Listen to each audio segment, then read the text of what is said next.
So I first wanted to start off by talking about the key differences between the replica and the authentic. So with the replica, there's clearly a key difference in the actual links themselves. As you can see, it's just hollow metal, like rolled up into the link. So of course I couldn't size it by taking out links. I mean, that's a process, but I could size it by adjusting the actual clasp.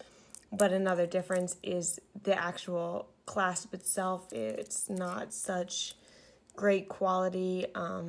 Definitely feels cheap as it was.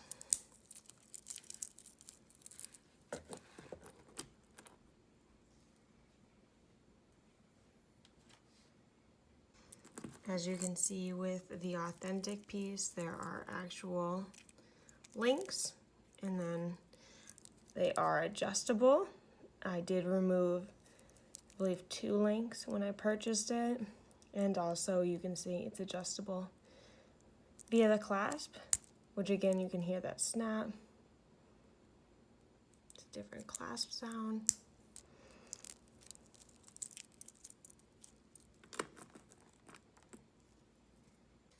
So with any authentic Rolex, obviously the key to telling the condition of the links and the band itself would be to hold it by the clasp and seeing how taut it is and if it can stand on its own. So as you can tell, this one is not too taut. Can't get a, I'll do a picture for a better review, but it does fall down a little bit, which means it's not brand new. It's been worn a little bit, which of course I've been wearing it. And with the replica, you don't get that same effect. It curves a little bit. The links don't stay lined up and crisp. Clearly not an authentic Rolex. Another clear indicator between the authentic and the replica was the actual size of the bezel itself. So the bezel is the part that is around the dial. On an authentic Rolex, if you get a sterling silver actual Rolex, the bezel itself will always be 14 karat gold if it's authentic. So here, this gives you a good view of how it does have the fluted bezel, but the authentic has a smaller bezel than the replica. And both are supposed to be a 20 ladies DateJust,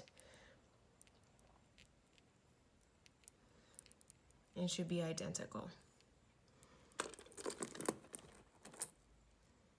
Also, looking at the dial of both of the watches, if you look at the authentic on the left and the replica on the right, a clear indicator is the second hand. As you can see with the authentic, the second hand is moving with that perpetual motion, rather where the replica is doing tick, tick, tick, versus the tick, tick, tick, tick, tick, tick, tick, tick, tick. That's a clear indicator.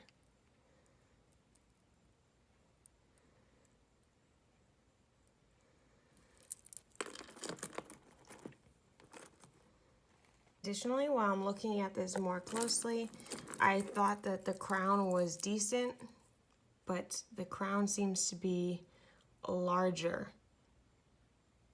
on the replica than the authentic. But otherwise, that's pretty decent. Also, after we looked at the ticking, I think that the actual face of the dial is pretty authentic looking.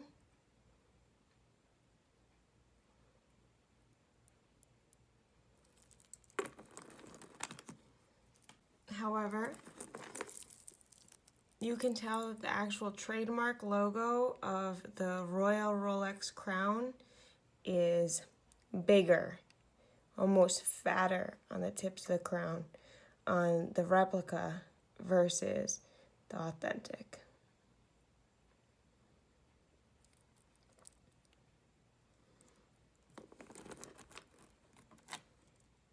But otherwise, you have a decent replica.